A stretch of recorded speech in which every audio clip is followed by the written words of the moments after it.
서울시가 수십 차례 대면 예배로 245명의 확진자를 낸 강서구 성석교회 담임 목사를 고발했습니다. 어제 부산의 한 교회에선 600명 넘는 사람들이 모여 예배를 강행해서 감염 우려가 커지고 있습니다. 오늘부터 방역 수칙이 강화돼 수도권뿐 아니라 전국에서 5인 이상 모임이 금지됩니다. 그런데 서울 강남의 술집들이 밤엔 문을 닫고 새벽부터 문을 여는 꼼수 영업을 하고 있는 걸로 드러났습니다. 식약처가 아스트라제네카로부터 코로나19 백신에 대한 품목 허가 신청을 받아 심사하고 있다고 밝혔습니다. 늦어도 40일 안에 심사를 끝내고 다음 달부터 접종을 할 수 있을 거라고 설명했습니다.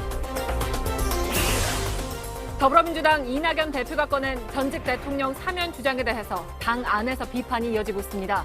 청와대는 일단 문재인 대통령과 의견을 나눴다는 분석에는 선을 긋고 있습니다.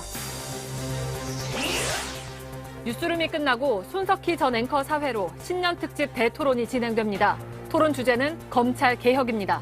정한중 한국외대 교수와 김용민 더불어민주당 의원, 진중권 전 동양대 교수와 금태섭 전 국회의원이 출연합니다. 강원도 화천 산천어 축제가 코로나19로 취소되면서 이 산천어 25만 마리가 갈 곳을 잃었습니다. 이렇게 물고기로 축제를 하는 곳들은 이 살아있는 물고기를 어떻게 처리해야 할지 고심에 빠졌는데요. 밀착 카메라에서 취재했습니다.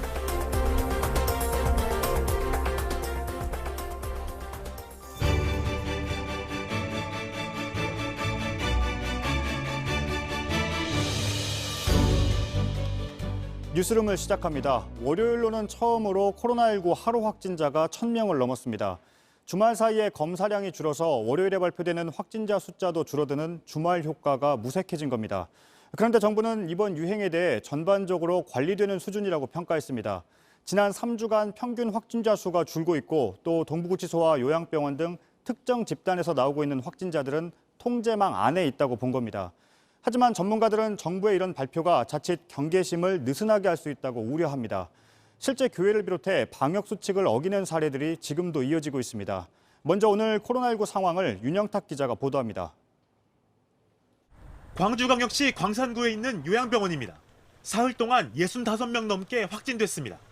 병원 본관과 신관 모두 동일 집단 격리됐습니다. 인천 계양구의 한 요양병원에서도 49명의 확진자가 무더기로 나왔습니다. 충북 진천의 정신질환 전문 치료병원에서는 보름 동안 100명 넘게 감염됐습니다. 전체 남성 환자의 60%가 넘습니다. 모두 동일 집단 격리됐습니다. 하지만 오히려 이것 때문에 확진자는 물론 사망자도 크게 늘었다는 지적이 높았습니다.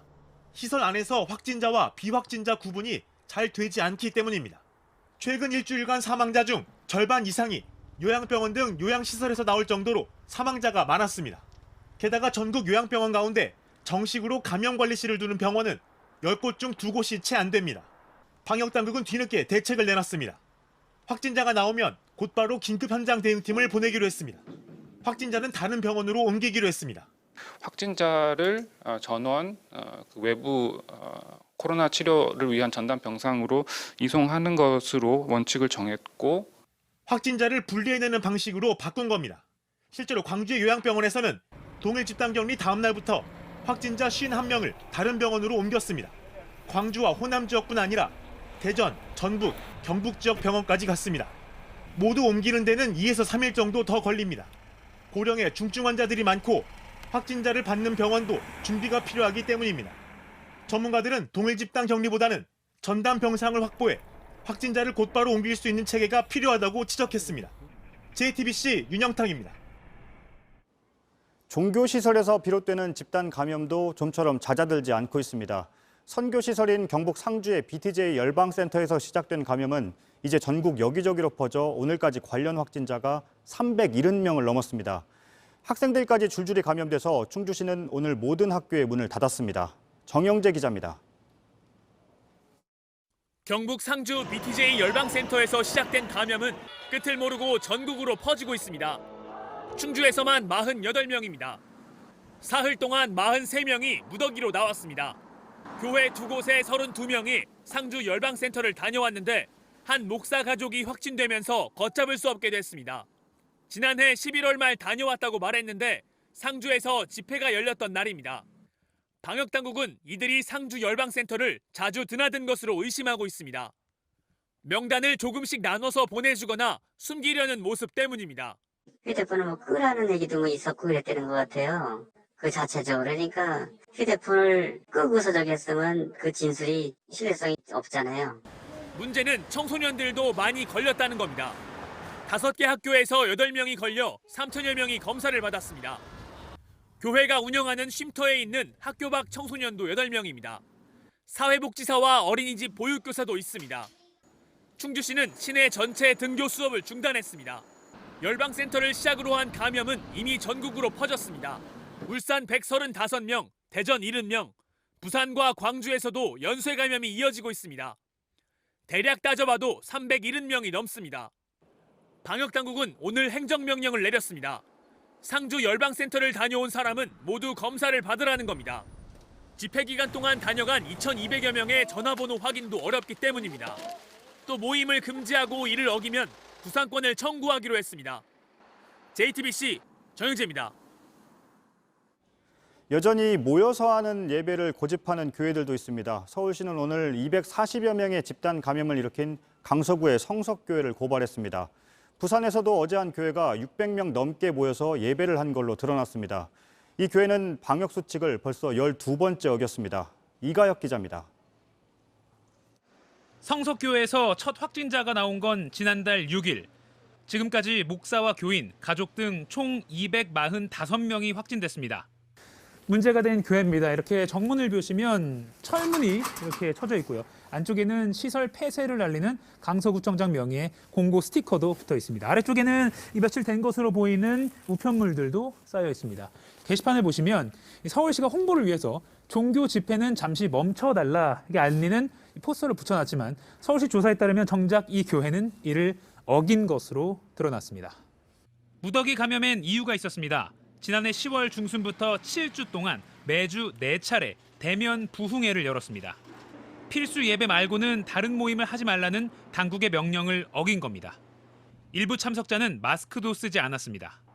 서울시는 지난달 31일 교회를 상대로 손해배상 소송을 냈습니다. 오늘은 감염병 예방법 위반 혐의로 형사 고발했습니다. 부산 서구의 한 교회도 어제 현장 예배를 강행했습니다. 참석자는 600명이 넘습니다. 교회 관계자는 JTBC 취재진에 5,000석 규모 교회에서 600명만 참석해 거리 두기가 문제 없고 온라인 참석이 어려운 고령층 위주로 대면 예배를 진행했다고 설명했습니다. 사회적 거리 두기 2.5단계, 20명 이상 모이지 말라는 방역 수칙을 위반했습니다. 위반이 처음도 아닙니다. 앞서 구청은 이 교회의 방역 수칙 위반을 12번 적발해 7번은 형사 고발했습니다. 하지만 시설 폐쇄는 하지 않았습니다. 대면 예배 사항을 방역수칙 위반으로 보고 시설 명령이라는 행정처분도 또 할 수 있는 건지 그거를 질의해 놓은 상태입니다.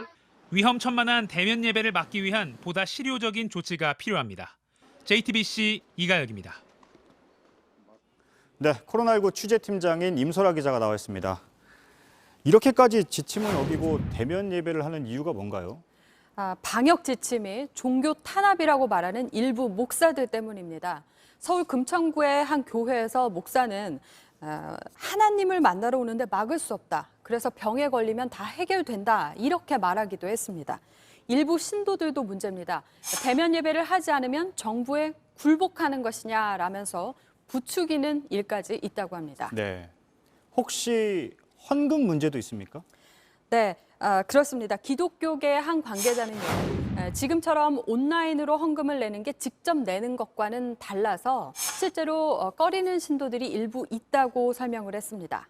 하나님께 직접 헌금하는 느낌이 들지 않는다는 겁니다. 네, 그렇다고 계속 두고 볼 수는 없을 텐데요.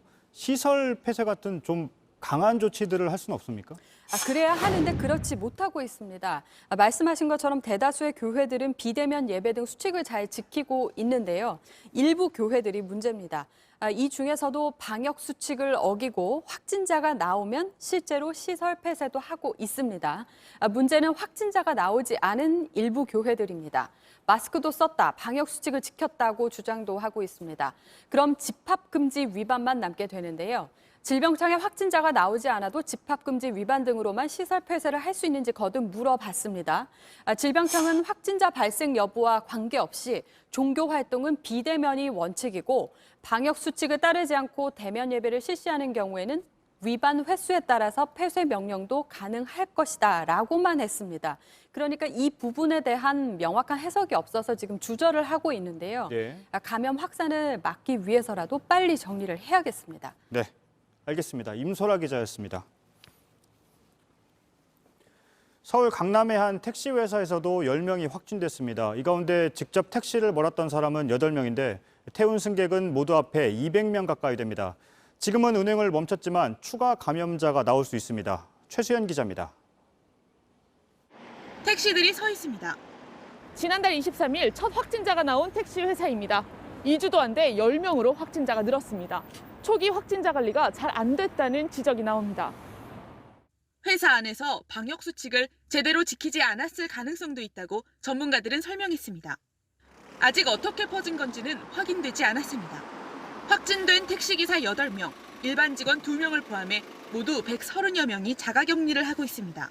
지금 다들 자가격리라 택시를 운영하진 않고 있어요. 거기에서 저희에게 지시사항이 있었기 때문에 확진된 기사 8명이 태운 승객이 191명이나 됩니다. 승객들이 감염됐는지 확인하기 위해 역학조사를 시작했습니다. 카드나 뭐 어디에서 타시고 내린 그런 목록이 있으면 그런 걸로 하고 재난문자 해서 검사 받으시라고 해야 되겠죠. 다만 차 안은 소독을 했고 마스크도 쓴 것으로 조사됐습니다. 엄청 되죠. 보건소 간다든가 병원에서 나오시는 분이라든가 신경이 좀 쓰니까 창문 좀 많이 내리고 좀 뿌리기도 하고 한 번 더 닦게 되고 그렇죠. 그래도 택시 안은 밀폐된 공간이라 우려는 여전히 있습니다. 문을 조금이라도 열지 않으면 환기도 안 됩니다. 전파 위험이 클 수밖에 없습니다. 서울시는 이미 지난달 23일부터 택시 회사에 대한 전수조사를 하고 있습니다. 이번 확진자도 이 과정에서 나왔습니다. 서울시는 한 업체에서 3명 이상 확진되면 모든 직원이 자가격리를 해야 한다고 설명했습니다. JTBC 최수연입니다. 동부구치소에서 나온 확진자는 이제 1,000명이 넘습니다. 서울구치소에선 사망자도 나온 바 있습니다. 숨진 수용자는 분명 독방에 있었는데 저희 취재 결과 식사를 나눠줬던 수용자에게서 감염된 걸로 확인됐습니다. 윤재영 기자입니다.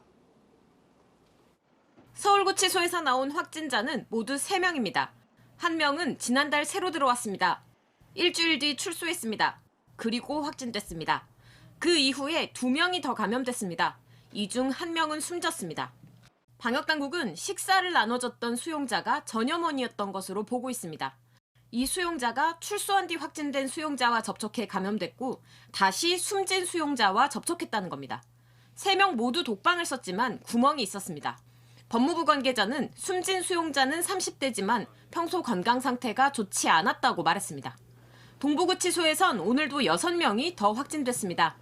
지금까지 확진자는 1,090명, 수용자의 절반 가까이가 감염됐습니다. 시설에 비해 사람이 지나치게 많았습니다. 마스크도 제대로 쓰지 않았습니다. 새로 수용자가 들어올 때 검사도 하지 않았습니다. 환자가 쏟아져 나온 뒤에도 확진자와 접촉자, 비접촉자를 나누지도 못했습니다. 지난해 11월 처음 직원이 확진됐지만 전수검사를 3주나 미뤘습니다. 당연히 저는 뭐 교정시설에서의 관리 지침이 있고 그것이 잘 지켜지리라고 생각을 했는데 그런 것들이 체계적으로 안 되고 있었다는 게 문제인 거죠. 그것만 됐어도 1,000명 이상 나올 리가 없고. 동부구치소는 내일 6번째 전수검사를 합니다. 확진자가 더 늘어날 수도 있습니다.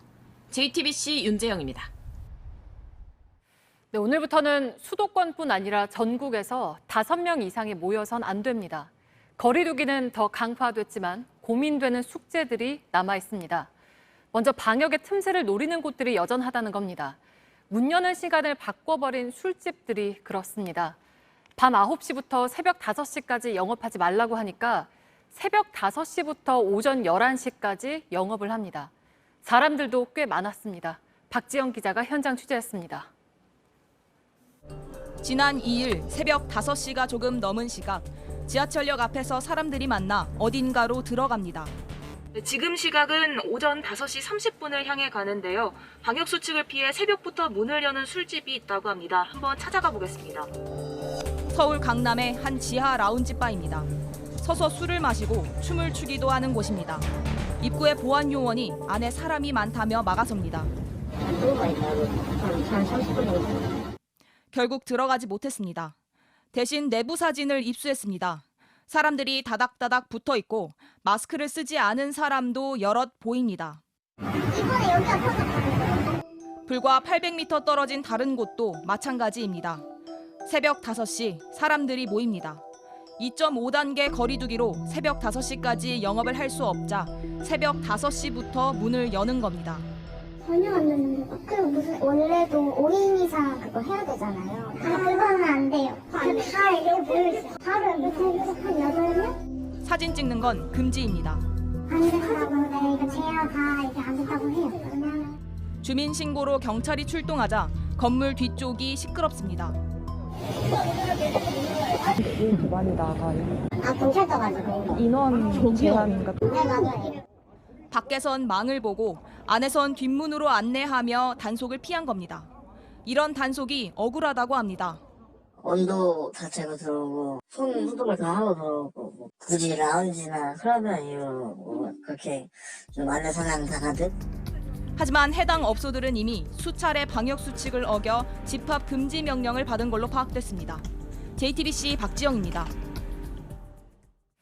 네, 이번엔 한쪽을 손보니 다른 쪽에 몰리는 현상입니다. 그동안 문을 닫았던 학원이 한 번에 9명만 받는 조건으로 다시 운영할 수 있게 됐는데 오히려 과외로 몰리고 있습니다. 이상화 기자입니다. 서울 서초구의 한 학원입니다. 6개 책상 중 의자는 2개만 놓여 있습니다. 같은 시간 9명까지만 수업이 가능해 자리를 비운 겁니다. 아이들 간격 유지를 위해서 책상은 놨지만 지금 의자가 없는 상태로 해서 학생을 받는 건 사실상 선착순이었다고 말합니다. 다른 학원 공지문입니다. 답장 오는 순서로 시간을 배정한다고 돼 있습니다. 지난 토요일 방역당국 발표 후 급히 학부모에게 연락을 돌렸습니다. 신청이 늦은 학부모들은 항의하기도 했습니다. 실제 교습소나 소형 학원을 제외하고는 제대로 운영이 안 된다고 말합니다. 그게 동시간대에 9명이거든요. 일반적인 학원들은 대부분 다 실효성이 없게 되는 거죠. 애들을 맡길 데가 없는 거예요. 9명이니까 들어갈 수 있는 아이들만 또 들어갈 수 있고 저 같은 경우에 또 늦어가지고 못 보내고 과외도 하긴 하는데 좀 불안하긴 하죠. 학생들은 직접 질문을 하기 어려워 답답해합니다. 이렇게 좀 상황이 약간 학원을 갈 수 있으면 그럴 때 질문을 하려고 하는 편이에요. 그러다 보니 과외가 크게 늘어났습니다. 수업이 줄어든 학원 강사들은 교육청에 개인 교습 등록을 하는 경우도 있습니다. 과외 교사는 5명 이상 모임 금지에 해당되지 않습니다. 그러다 보니 가격도 비싸집니다. 여유가 있으신 분들은 따로 연락을 하셔서 가정으로 방문해서 과외를 해줄 수 없느냐라고 문의도 많이 하셨고요. 학원에 갈 수 없는 아이들도 생겨납니다. 종일로 과외를 해주시는 그 선생님들을 구해가지고 맞벌이고 초등생들은 그렇게 맡기시더라고요. 정말 양극화 낳는 거예요. 코로나가 학력 격차를 만들어내고 있어 대책이 필요합니다. JTBC 이상화입니다. 현재 8주 동안 저희가 환불 요청 들어온 거는 3천만 원 이상 지금 환불 요청이 들어오고 있고요. 더는 버티기 힘들다면서 헬스장 관장이 저희 취재진에게 한 말입니다. 결국 헬스장들이 다시 문을 여는 단체 행동에 나섰습니다. 송우영 기자입니다. 오픈합니다. 당당하게 오픈했습니다. 아무도 오지 않겠지만 그래도 괜찮습니다. 헬스장들이 다시 문을 열었습니다. 정부 방침에 항의하기 위해서입니다. 지난 2일 수도권 2.5단계, 비수도권 2단계 거리두기 조치가 연장됐습니다. 그러면서 일부 실내 체육시설의 영업을 허용했습니다. 하지만 헬스장은 빠졌습니다. 언제 풀릴지 모르는 집합 금지에 대해서 저희는 더 이상 이제 기다릴 수가 없습니다. 그래서 저희는 지금 거의 마지막에 와 있다고 보시면 될 것 같고요. 문을 열었다고 찾는 사람이 많은 건 아닙니다. 생존을 위한 1인 시위 성격입니다. 마지막 목소리를 내보자는 겁니다. 이렇게 문을 연 헬스장이 전국에 1,000곳이 넘는 걸로 추정됩니다. 마스크를 쓰지 않는 사우나, 식당, 숙취 같은 경우에는 영업이 지금 계속 할 수가 있는데 집합 금지가 되는 것에 대해서 형평성에 좀 어긋난다고 봅니다. 이들은 샤워실을 폐쇄하고 면적당 인원을 제한하자고 주장합니다. 정은경 중앙방역대책본부장은 오늘 헬스장의 고충을 이해한다며 현장 의견을 반영해 지속 가능한 방안을 검토하겠다고 밝혔습니다. JTBC 송우영입니다. 안전을 위해서 못하게 막는 게 많다 보니 이런 논란도 있습니다. 전남 순천시가 오늘부터 2주 동안 낮술을 마시지 말라는 행정명령을 내렸습니다. 오전 5시부터 오후 4시까지 식당에서 술을 못 팔게 한 겁니다. 과도한 규제다, 필요한 조치다, 의견이 엇갈립니다. 정진명 기자입니다. 순천시 공무원들이 식당들을 찾아다닙니다. 이른바 낮술 금지 행정명령을 안내하는 겁니다. 4시부터 밤 9시까지는 판매하셔도 되는데 그 이외 시간에는 판매하시면 안 됩니다. 순천시 내 모든 식당과 술집 등에서는 2주 동안 오전 5시부터 오후 4시까지 술 판매가 금지됩니다. 정부의 사회적 거리두기 2단계 조치에서 한 발 더 나아간 것으로 전국에서 처음 시행됩니다. 영업 제한 시간을 피해 오전 5시부터 문을 연 순천의 한 술집이 확인된 게 계기가 됐습니다. 늦은 저녁은 물론 이른 시간부터 술을 먹는 사람들까지 막아 감염 위험을 줄여보겠다는 겁니다. 방역 수칙을 어기고 행정명령을 비웃는 듯한 이러한 영업 행위에 대해 모든 행정력을 총동원하여 강력하게 제재할 것임을 밝힙니다. 시민들의 의견은 엇갈립니다. 방역상 필요한 적절한 조치라는 의견과 효과는 없이 상인들 고통만 커질 거란 의견이 함께 나오고 있습니다. 서로 화합을 해서 전체적으로 하지 말라는 거 진짜 행정명령 빨리 지켜서 빨리 그냥 정식이 돼서. 식당을 영업하는 사람 입장에서 나와서 솔직히 속상해요. 지금 그렇지 않아도 코로나 때문에 매출도 없는데. 순천시는 낮술을 팔다가 적발되면 업주는 300만 원 이하, 손님에게도 10만 원 이하의 과태료 등을 물리기로 했습니다. JTBC 정진명입니다. 오늘은 일터에 나간 새해 첫날입니다. 그 버스도 새해 새벽 시동을 걸었습니다. 걸레질을 하고 물기가 마를 시간까지 계산하면 첫 차가 아니고선 도저히 안 된다는 청소 노동자들이 손님의 대부분입니다. 먼저 떠나간 그는 존재하되 그 존재를 우리가 느끼지 못하고 함께 살아가는 분들이 이 버스에 타고 있다고 말했습니다. 그 옆자리를 홍지용 기자가 함께했습니다. 오늘 새벽 3시 40분 서울의 한 버스 차고 앞입니다. 시내버스 운전사 양창혁 씨가 차에 오릅니다. 매일 서울 구로동을 출발해 개포동을 돌아오는 6411번 버스입니다. 고 노회찬 의원이 이름 없는 서민 노동자와 함께하겠다며 지난 2012년 소개한 그 버스입니다. 시동을 걸고 불을 켭니다. 구석구석 소독합니다. 코로나가 심해서 이렇게 뿌리는 게 승객들도 안심이 되고. 새벽 4시 운행을 시작합니다. 두꺼운 점퍼를 입고 배낭을 맨 승객들. 하나둘씩 탑니다. 첫 번째 맞아요? 네, 첫 차예요. 아니 가다 볼도 갈게요. 대부분 강남으로 출근합니다. 이른 새벽 건물을 청소하는 노동자들입니다. 직원들 오기 전에 다 해놓으려고 일찍 가는 거죠. 물기가 있으니까 다 밟고 다니니까 직원들 오면은. 코로나19 위기가 길어지면서 신경 쓸 일이 더 많다고 말합니다. 안 할 때 더 하고 그러니까 닦아야 되니까 손대비 분 같은 거 이런 거. 30분이 지나자 빈자리를 찾기 어렵습니다. 늦게 탄 승객을 반깁니다. 빨리 들어오세요. 가방을 대신 들어줍니다. 동료처럼 보입니다. 가방 앞에다 좀 보러. 어디 그럴 자리가 없어. 아닙니다. 서로 다들 아시나 봐요. 맨날 이게 보니까. 새벽마다 보니까. 힘이 서려서 어딘지 잘 보이세요? 여럿이 다 막 내리고 막 혼자 다니는 거 아니니까 다 알아. 하루빨리 코로나가 사라지기를 바랍니다. 그래서 출근이라도 수월해지길 바랍니다. 버스가 제 시간에 그 우리 연결하는 버스한테 잘 대해주고 그런 거나 개선되면 좋지. 첫차 떨어뜨리면 또 한 20분 기다려야 되니. 매일매일 출근하는 거를 감사하다고 저도 생각하는데 열심히 사시는 거 보면은 저도 사실 힘을 얻어요. JTBC 홍지용입니다. 민주당 이낙연 대표가 던진 두 전직 대통령의 사면론에 대해서 당 안에서도 비판이 끊이지 않고 있습니다. 어제 당 지도부가 제동을 걸면서 수습에 나섰지만 이 대표가 완전히 거둬들이는 게 아니라는 얘기가 나오면서 논란이 계속되고 있습니다. 일단 청와대도 거리두기를 하고 있습니다. 황일인 기자입니다. 사면 반대 목소리는 오늘도 계속됐습니다. 중대한 사안은 더더욱 국민 상식에서 바라봐야 합니다. 국민께서 동의할 수 있을 정도로 논의가 무르익었을 때 가능한 당원 게시판은 이낙연 대표를 비판하는 글들이 이어졌습니다. 논란이 이어지자 당 지도부는 어제 사면론에 사실상 제동을 걸었습니다. 국민 공감과 당사자의 반성이 먼저라는 겁니다. 청와대 내부에선 주말을 거치며 부정적 기류가 감지됩니다. 당장 이 대표가 문재인 대통령과 만나 사면 관련 언급을 한 적이 없다는 주장이 나옵니다. 앞서 이 대표 측은 문 대통령과의 만남 등을 거쳐 결단한 것 같다고 설명해왔습니다. 문 대통령과 미리 의견을 나눈 게 아니냐는 분석에 거리를 두는 모습입니다. 지지층 여론이 좋지 않고 사면을 언급하기엔 시기도 부적절하다는 판단으로 보입니다. 당사자인 이 대표는 하루 종일 별다른 말이 없었습니다. 다만 이 대표 주변에선 사면 주장을 거두어들인 게 아니라는 얘기가 나옵니다.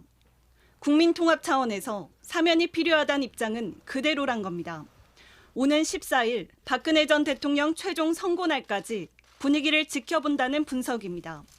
이런 가운데 이 대표가 지난 2005년에 대통령의 사면권을 제한하는 법을 대표 발의한 사실이 알려지며 논란이 이어지고 있습니다. JTBC 황예린입니다. 네, 이슈체커 박성태 기자가 나와 있습니다. 일단 이낙연 대표의 생각대로는 안 되는 모양새네요. 네, 처음에는 이낙연 대표의 승부수였을 겁니다. 통합을 명분으로 주목도도 높이고요. 또 최근 이른바 추인 갈등 때문에 여론이 나빴는데 국면 전환 효과도 기대할 수 있었습니다. 또 만일에 실제 사면이 돼서 두 전직 대통령이 나온다면 야권의 또 다른 구심점 역할을 하면서 야권이 분열될 수도 있었습니다. 하지만 이 대표의 사면론은 국민적 동의도 얻지 못했고요. 당내 동의부터 못 구했습니다. 이 때문에 당내에서도 무리수라는 평가가 나왔고요. 실제 선거를 앞두고 나온 사면론이기 때문에 정치공학적이다라는 평가도 받았습니다. 네, 민주당은 당사자들의 반성이 먼저라고 했습니다. 물론 이 반성을 한다고 해서 사면과 바로 연결되는지는 모르겠습니다만 일단 사과나 반성을 할 가능성은 있습니까? 제가 볼 땐 거의 없습니다. 예. 이명박 씨를 예로 들어보면 지난해 11월 재수감 될 때 이런 말을 했습니다. 진실을 가둘 수는 없다라고 얘기를 했고요. 측근은 이재호 전 의원은 오늘 한 인터뷰에서 정치적 보복으로 잡혀 있다라고 했습니다. 둘 다 반성과는 거리가 아주 먼 표현들입니다. 네. 그럼 민주당의 논리만 놓고 봤을 때도 반성이 없으니까 사면도 없는 것 아닙니까? 일단 여당의 사면 주장은 좀 수그러들 가능성이 높습니다. 여당 지도부는 당분간은 사면 얘기를 꺼내지 않을 것으로 보이고요. 일단 여당으로만 보면 사면은 물밑으로, 사면 얘기는 잠수할 것으로 보입니다. 네, 일단 여당이라면 다른 곳은요? 야당은 다릅니다. 오는 14일에 박근혜 전 대통령의 최종 심의 예정돼 있는데 이후에는 이낙연 대표가 던진 사면론이 마치 호수의 돌멩이처럼 파문을 일으키고 계속 커져서 과거에 친이 친박으로 분류됐던 야당 인사들이 계속 사면 요구를 하게 될 겁니다. 그러면 이 요구 과정에서 친이 친박이 스스로 목소리를 키우게 되고요. 중도를 지향했던 김종인 비대위원장은 리더십의 상처를 받게 됩니다. 실제 사면에 대한 대응만 놓고 봐도 김종인 비대위원장과 주호영 원내대표 이 투톱의 의견이 달랐습니다. 그래서 결국 좀 야권의 파문이 예상이 되고요. 하지만 결국 사면의 최종 결정은 대통령 몫이기 때문에 이 파문은 나중에 여권에도 미칠 수 있습니다. 네, 14일 이후 상황을 좀 잘 지켜봐야겠네요. 그렇습니다. 예, 박성태 기자였습니다.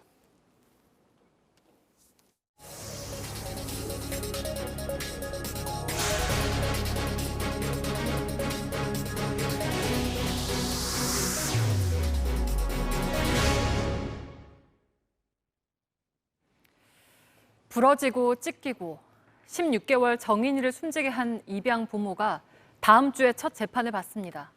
법원에는 이들을 살인죄로 처벌해달라는 진정서가 500건 넘게 도착했습니다. 분노한 시민들은 3번의 신고에도 정인이를 구하지 못한 경찰도 비판했습니다. 경찰서장을 파면하라는 국민청원이 올라왔고 온라인에선 미안한 마음을 전하는 운동도 이루어지고 있습니다. 박병현 기자입니다. 정의나 미안의 6글자가 온라인 공간을 가득 채웠습니다. 연예인도 정치인도 동참했습니다. 정인이의 입양 전후를 비교한 사진도 퍼지고 있습니다. 정인이는 지난해 10월 숨졌습니다. 생후 16개월, 입양된 지 9개월 만이었습니다. 부검 결과 췌장이 끊어졌고 뼈는 7곳 넘게 부러졌습니다. 뼈는 부러지고 붓기를 반복했습니다. 정인이의 몸은 학대 흔적을 고스란히 기록하고 있었습니다. 양 어머니는 학대를 부인하다 구속된 뒤에야 배를 때렸다, 들고 흔들다 떨어뜨렸다고 진술합니다. 정인이를 살릴 기회는 있었습니다. 어린이집, 이웃, 병원 등이 나서 아동학대 신고를 3차례나 했기 때문입니다. 경찰은 모두 무시했습니다. 경찰서 홈페이지엔 시민들의 항의글이 가득합니다. 경찰서장을 파면하라는 청와대 국민청원 글이 등장했습니다. 오는 13일 첫 재판을 앞둔 법원엔 500건 넘는 진정서가 접수됐습니다. 입양 부모를 강하게 처벌해달라는 내용입니다. 특히 양 어머니에게 살인죄를 적용해달라고 합니다. 검찰은 양 어머니를 아동학대 치사 혐의로 재판에 넘겼습니다. 고의로 죽였는지 입증하기 어렵다는 이유에서입니다. 검찰은 전문 부검이 3명에게 사망 원인을 다시 감정해달라고 요청한 상태입니다. 검찰 관계자는 감정 결과나 재판 과정에서 새로운 증거가 나오면 혐의를 바꿀 수 있다고 말했습니다. 여성 변호사회는 오늘 살인죄를 적용해야 한다며 성명서를 냈습니다. JTBC 박병현입니다. 네, 문재인 대통령은 매우 안타까운 일이 벌어졌다면서 입양 절차에 대한 관리 감독을 지시했습니다. 국회에는 이번 사건을 막을 수 있는 법안이 여러 건 올라갔지만 이번에도 제대로 된 논의가 없었습니다. 심수미 기자입니다. 문재인 대통령은 입양 절차에 대한 관리 감독과 지원을 강화하라고 지시했습니다. 지난해 10월 생후 16개월 된 정인 양이 입양된 지 10개월여 만에 숨진 사건에 대해 매우 안타깝고 있을 수 없는 일이 일어났다면서 한 말입니다. 청와대는 학대 피해를 받는 아동을 신속하게 부모에게서 분리하는 즉각 분리제도 법안이 국회를 통과했다면서 3월부터 법이 시행되면 강력한 대응이 이루어지길 기대한다고 말했습니다. 하지만 20대 국회에서 아동학대 범죄의 형량을 강화하는 법안 대다수가 제대로 된 논의조차 거치지 못한 채 폐기됐습니다. 여야 모두 뒤늦게 자성의 목소리가 터져나왔습니다. 민주당 박성민 최고위원은 실질적으로 아동학대 근절이 이루어지도록 꼼꼼히 지켜보고 노력했어야 한다고 말했고, 김종인 국민의힘 비상대책위원장은 법 제도 정비는 물론 시스템 측면에서 개선 방안을 위해 최선을 다하겠다고 말했습니다. 3번이나 학대 의심 신고를 받고도 지나쳤던 경찰을 비판하는 목소리도 나왔습니다. 국민의힘 청년당 청년의힘은 경찰청장 사퇴를 요구했고, 정의당 이윤주 의원은 아동학대 사건에 대해서는 국가 차원의 진상조사가 필요하다고 주장했습니다. JTBC 심수희입니다. 지난주에 사람을 살려야 할 응급구조사가 동료 직원을 때려서 숨지게 했다는 소식 전해드렸습니다. 쓰러진 직원을 곧바로 병원으로 옮기지 않은 채 하루 넘게 방치했죠. JTBC 취재 결과 가해 구조사와 조력자들이 범행을 은폐한 정황도 드러나고 있습니다. 세상을 떠난 피해자를 방치해놓고 자수는 미루면서 농담까지 주고받았다는 증언도 나왔습니다. 배승주 기자입니다. 구급차 문이 열립니다. 한 남성이 누워 있습니다. 이마에 핏자국이 보입니다. 움직임이 전혀 없습니다. 응급구조사 A씨에게 맞아 쓰러진 B씨입니다. 지난달 25일 오전 10시쯤 A씨와 A씨 아내 이 업체 본부장이 B씨를 구급차에 태웠습니다. 구급차에 태우기에 앞서 직원들이 B씨를 보지 못하게 했습니다. A씨 아내는 출근하는 직원들을 돌려보냈고 B씨의 당직도 바꿨습니다. A씨는 B씨가 멀쩡히 살아있다며 업체 팀장에게는 거짓말까지 했습니다. 사람들 보이면 또 연기하고 이러니까 이거 집에 간다고 그래갖고 또 태워주네 또. 직원들을 모두 돌려보낸 뒤 A씨는 1시간쯤 뒤 업체 팀장을 불러냈습니다. 팀장에 따르면 이 자리에서 A씨가 갑자기 업체를 맡아달라고 부탁했습니다. 이유를 묻자 자신이 B씨를 죽였고 자수는 사흘 뒤에 하겠다고 말했다는 겁니다. 죽인 거 맞으니 자수를 할 건데 지금이 빨간 날이다 보니 이제 월요일 날 돼서 명의 이전할 것도 다 해놓고 이제 변호사도 사서. 해당 팀장은 충격에 빠진 자신 앞에서 이들이 농담까지 주고받았다고 말했습니다. 죽은 사람을 그냥 차에 방치해놓고 자기들끼리 호호거리고 징역을 들어가게 되면 강제로 담배를 끊어야 되네 막 농담을 하고 인간으로서 할 수 없다고 생각합니다. A씨의 아내와 업체 본부장은 팀장의 증언에 대해 아무런 답변을 하지 않고 있습니다. JTBC 배승주입니다. 우리 정부가 1,000만 명 분량을 계약한 아스트라제네카 백신을 오늘 영국에서 처음으로 접종했습니다. 영국은 화이자와 아스트라제네카 등 승인한 백신에 대해서 접종 간격을 늘리거나 섞어 맞아도 된다는 새로운 지침도 함께 내놨습니다. 더 많은 사람에게 더 빨리 접종하겠다는 의도지만 안전성 논란도 있습니다. 이지은 기자입니다. 영국이 가장 먼저 아스트라제네카 백신 접종을 시작했습니다. 자국 제약업체 아스트라제네카와 옥스퍼드대가 함께 개발한 코로나19 백신입니다. 신장병을 앓고 있는 80대 노인 환자가 처음으로 맞았습니다. 앞서 화이자 백신도 영국에서 가장 먼저 사용됐습니다. We will be able to do tens of millions in the course of the next 3 months. 하지만 하루에 5만 명 넘게 새로 감염되며 상황은 갈수록 악화하고 있습니다. 정부는 백신 접종자를 늘릴 구상을 하고 있습니다. 접종 방법을 새롭게 바꾼 배경입니다. 2차례 접종 간격을 기존보다 약 3배나 늘려 12주까지로 확장했습니다. 2번 다 같은 백신을 맞기 어려우면 백신 종류를 다르게 섞는 것도 허용했습니다. 곧 안전성 논란이 불거졌습니다. 백신 제조사는 권장한 접종 간격을 어길 경우 효능을 알 수 없다고 했습니다. 미국에서도 회의론이 나왔습니다. The idea about stretching it out so you can give more people, that's if you have not enough vaccine. 하지만 미국 역시 모더나의 1회 백신 용량을 기존의 절반으로 줄이는 방안을 검토하고 있습니다. We are in discussion with Moderna and with the FDA. I think that's a more responsible approach that will be based on facts and data.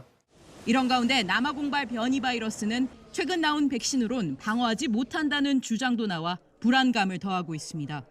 JTBC 이지은입니다. 우리 식약처는 아스트라제네카 백신에 대한 심사를 시작했다고 밝혔습니다. 늦어도 40일 안에는 끝내겠다고 했습니다. 그러니까 이르면 다음 달부터 백신을 맞을 수 있다고 공식적으로 밝힌 겁니다.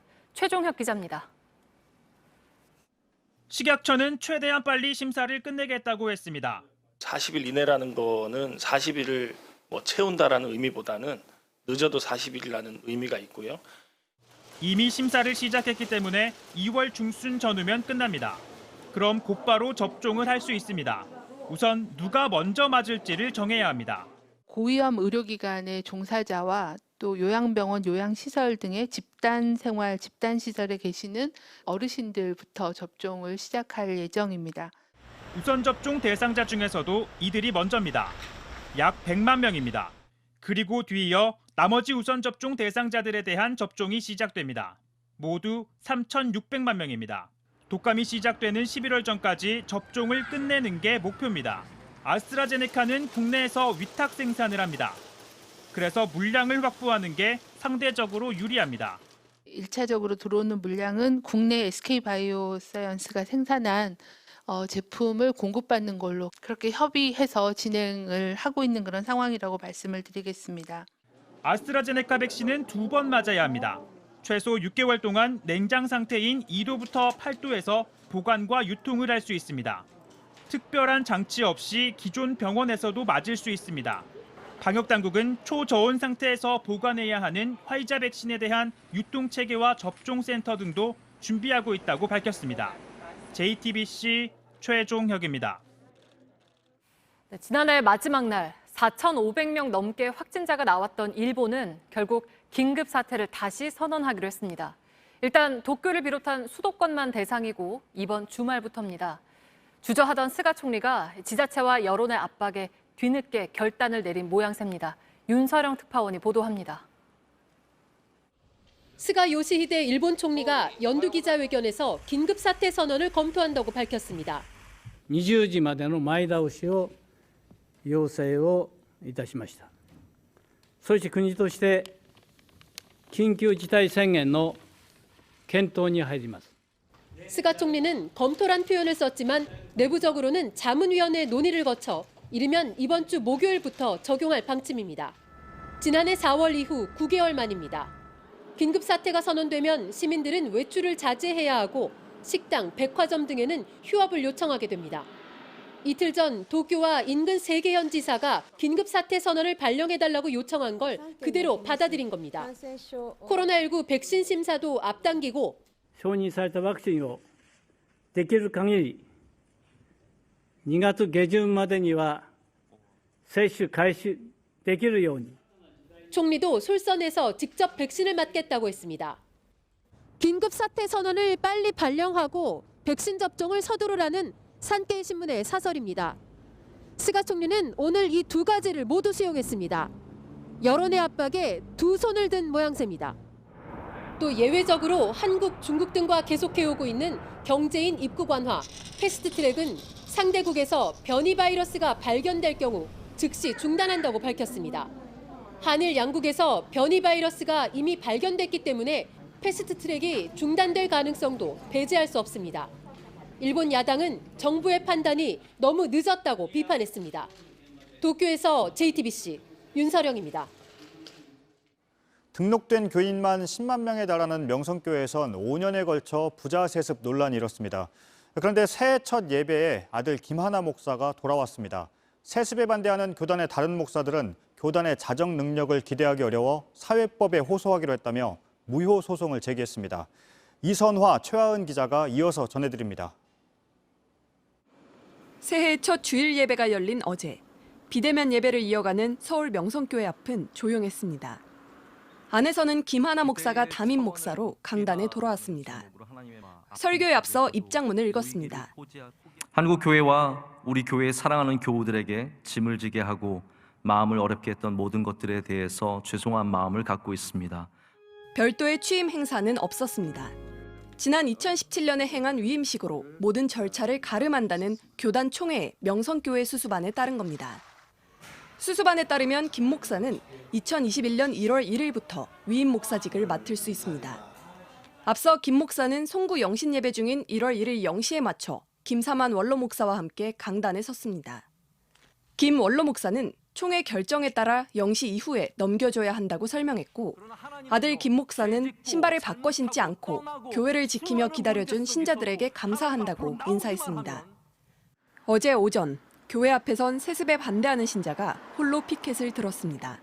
삼성조차도 더 이상 자녀들에게 이렇게 경영권을 승계하지 않겠다라고 이렇게 발표하고 있는, 더 투명하고 청렴하고 사회적인 신뢰가 바탕이 되어야 되는 곳이. JTBC 이선아입니다. 다시 시작된 명성교회 세습 문제. 이번엔 교단 밖으로 나왔습니다.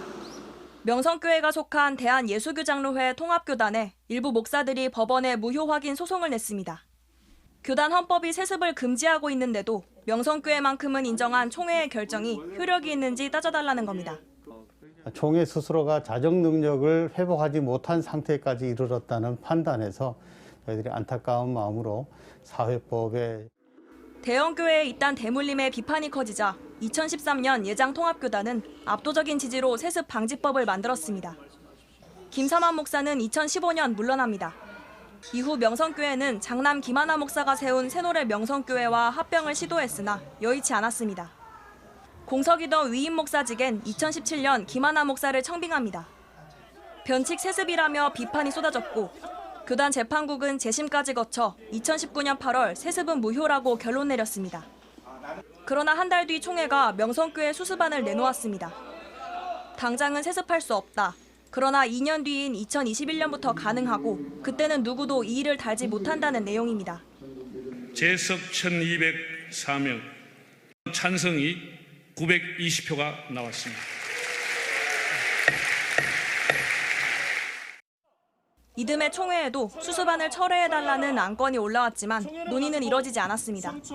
정치적으로 판단하고 정치적으로 처리를 했다는 그런 의구심을 지울 수가 없는 부분입니다. 교인도 많고 물질도 많고 영향력도 큰 교회이기 때문에 이번에 소송을 낸 이들은 심각한 절차적 문제가 있음을 입증해야 합니다. 명성교회 측은 총회를 상대로 한 소송이라 총회의 결정에 따르겠다고 밝혔습니다. 명성교회 등록 신자들이 꾸린 정상화위원회는 김하나 목사의 직무를 정지해달라는 가처분 신청을 준비하고 있습니다. JTBC 최하은입니다. 묻지도 않았으면서 말하지 않았다고 보험사가 따지는 경우가 많습니다. 그러니까 어떤 병이 있었는지 미리 알아서 말하지 않았으니 보험금을 못 주겠다는 식입니다.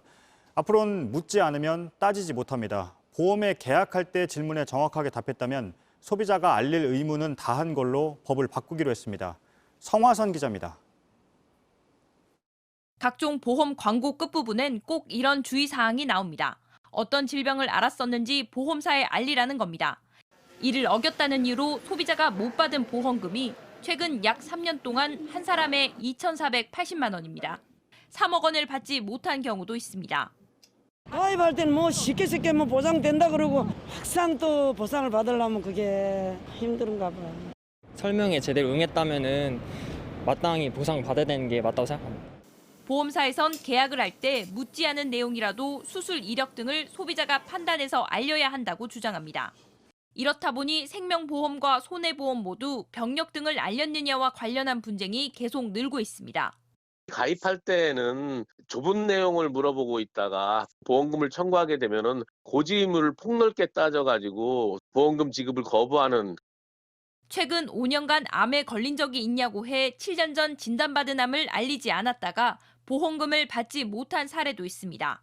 이런 분쟁을 막기 위해 정부는 소비자가 질문서에만 답변을 정확하게 했다면 알릴 의무를 다한 걸로 법을 고치기로 했습니다. JTBC 성화선입니다. 아파트를 분양받으려고 거짓으로 결혼을 하거나 없는 자녀까지 만든 사람들이 걸렸습니다. 결혼도 안 했는데 부양가족이 6명이라고 한 사람도 있습니다. 로또 청약이라 불릴 정도로 경쟁률이 치열하다 보니 이런 꼼수까지 부린 겁니다. 안태훈 기자입니다. 보시는 것처럼 건설 공사가 한창인 서울의 한 아파트 단지입니다. 지난해 분양한 결과 청약 경쟁률은 50대 1을 넘었는데요. 알고 보니 이 가운데는 꼼수를 써서 당첨된 이들이 여럿 있었습니다. 국토교통부가 이곳을 포함해 지난해 상반기 분양한 주요 단지 20곳을 조사했더니 200건의 불법 의심 사례가 나왔습니다. 위장 전입이 134건으로 가장 많았습니다. 당첨을 위해 불법으로 청약 통장을 사고 팔거나 위장 결혼한 사례도 적지 않았습니다. 2명의 자녀뿐 아니라 동거남과 함께 살고 있는 40대 여성 A씨는 자녀 셋이 있는 30대 남성 B씨와 결혼했습니다. 이렇게 부양가족을 늘린 덕분에 A씨는 새 아파트를 분양받은 뒤 이혼했습니다. 국토부는 주민등록상 동거남이 있는데도 결혼했고 바로 이혼한 점을 근거로 이들이 위장 결혼한 것으로 봤습니다. 아직 결혼도 안 한 30대 남성은 가점제 청약 때 부양가족이 6명 있는 것으로 신청서를 내 당첨된 사례도 나왔습니다. 분양회사 관계자가 검증 절차를 피할 수 있도록 C씨를 추첨제 당첨자로 바꿔줬습니다.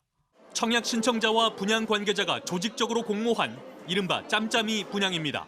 이렇게 짬짬이로 당첨된 사람이 11명이나 됩니다. 지방에 살고 있는 사람이 수도권 고시원에 위장 전입한 후 수도권에서 분양하는 국가유공자 특별공급에 당첨되기도 했습니다. 국토부는 이들을 주택법 위반 혐의 등으로 경찰에 수사 의뢰했습니다. 혐의가 확정되면 형사처벌을 받는 것은 물론 계약이 취소되고 앞으로 10년간 청약을 할 수 없습니다. 국토부는 지난해 분양한 또 다른 단지 24곳을 대상으로 추가 조사를 벌이고 있습니다. JTBC 안태훈입니다.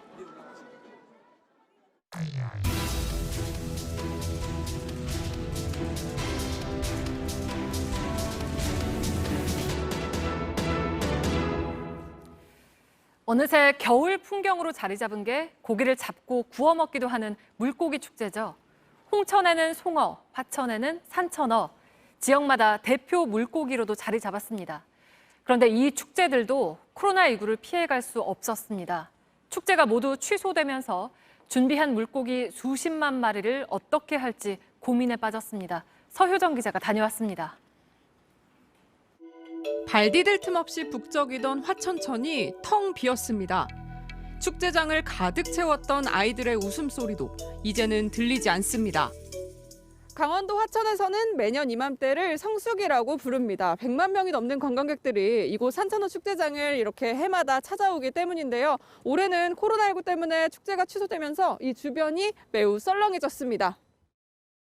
각종 안내 부스로 가득 찼던 곳은 이렇게 공터로 변해버렸습니다. 이쪽으로는 아예 들어가지 말라는 현수막까지 붙었습니다. 원래 산천어 낚시를 하던 곳입니다.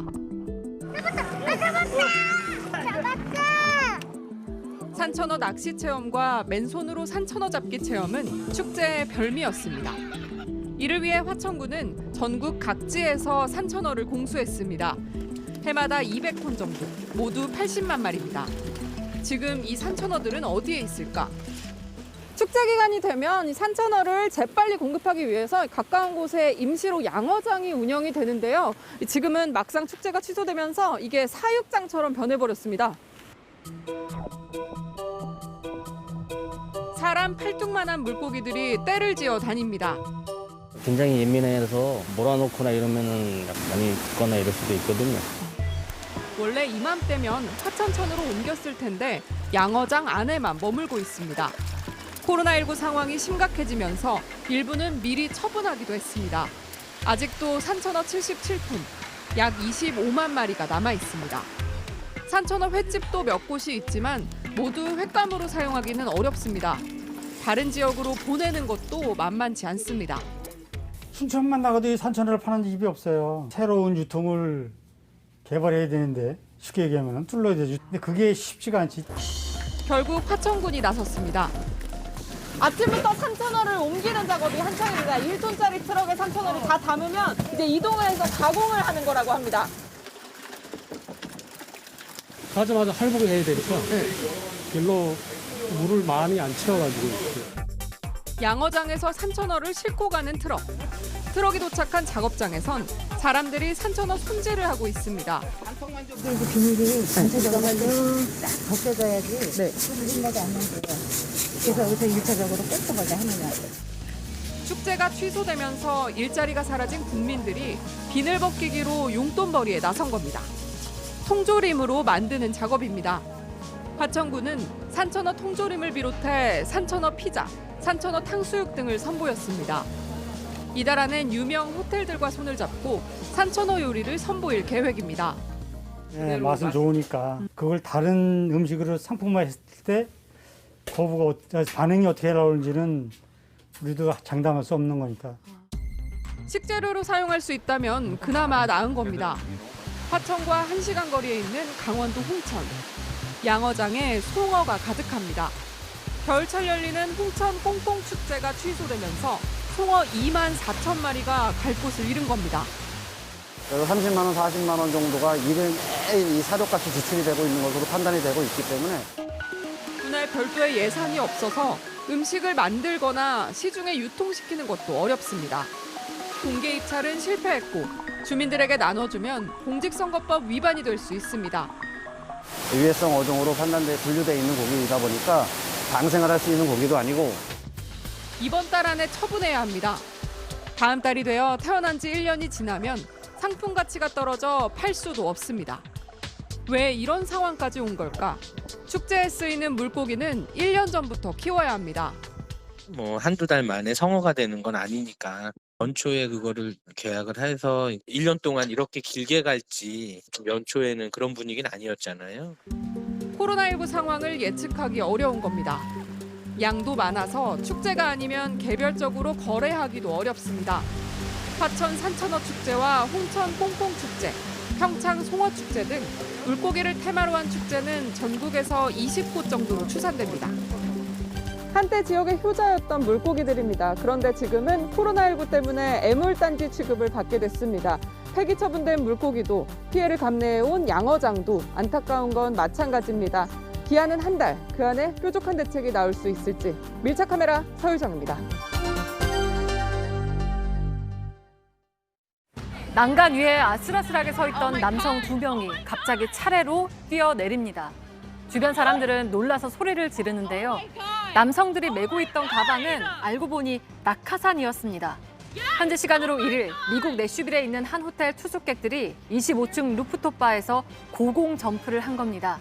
호텔 측은 두 사람을 퇴거시키고 출입을 금지했습니다. 반대편 승강장에서 내려온 남성이 철길을 가로지릅니다. 신발이 벗겨지자 고쳐 신기까지 하는데요. 다급하게 달려온 경찰관이 올라오라고 손짓을 하고 기차에 부딪히기 직전에 가까스로 승강장 위로 올라와서 사고를 피합니다.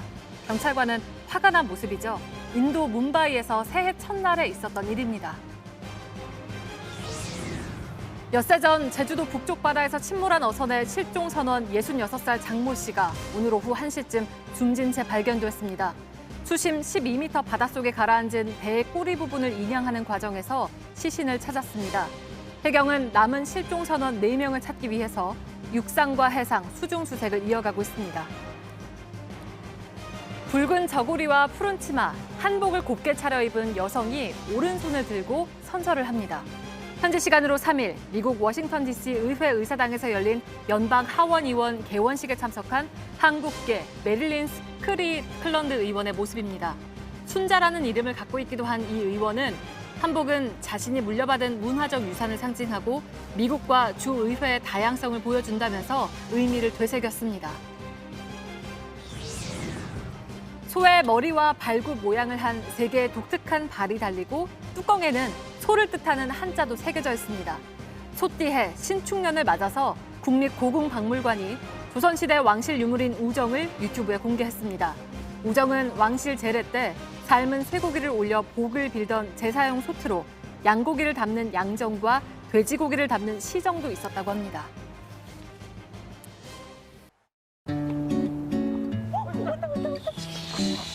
아이, 다 왔어. 끝났나? 마중 마음이 가는 중 매일 돌아오는 발걸음이 더 가벼울 수 있도록 현대해상이 당신의 평범한 오늘을 지킵니다. 마음이 합니다. 현대해상.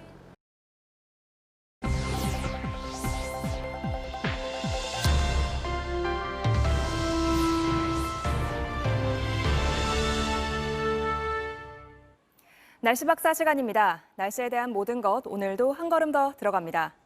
오늘 제주에는 수선화가 피었습니다. 많이 춥지도 않았고 낮 기온도 10도 가까이 올랐습니다. 전국 대부분 낮 기온이 어제보다 높았습니다. 하지만 내일부턴 단단히 준비해야 합니다.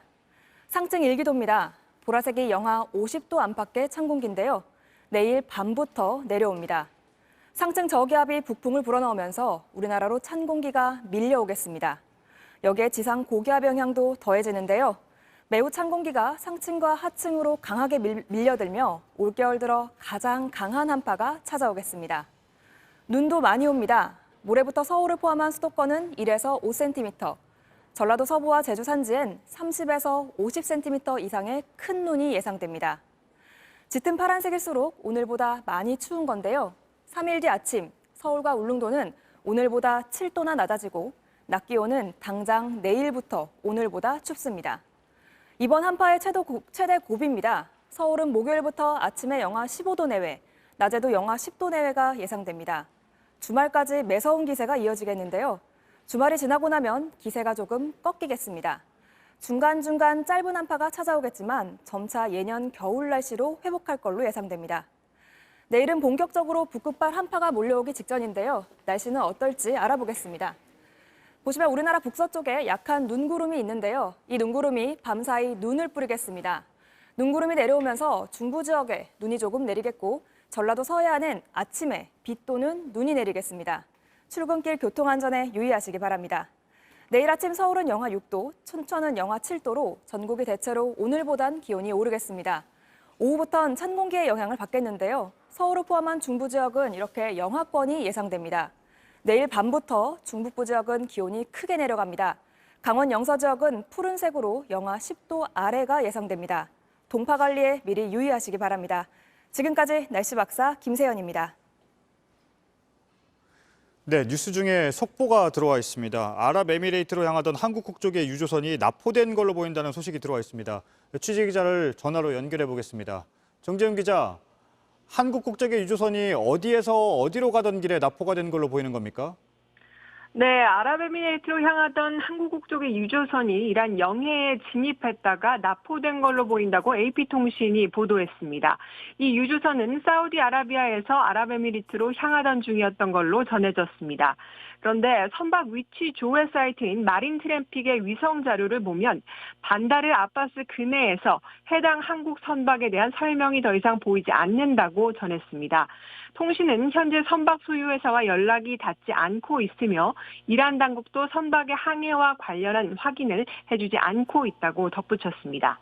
네, 우리 정부의 공식적인 설명이 있습니까? 외교부는 해당 사실을 현재 파악 중이라고 밝혔습니다. 지금까지 JTBC 정재윤입니다.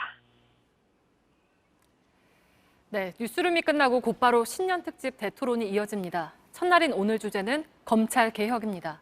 손석희 전 앵커의 사회로 정한중 한국외대 교수와 김용민 더불어민주당 의원, 진중권 전 동양대 교수와 금태섭 전 국회의원이 출연합니다.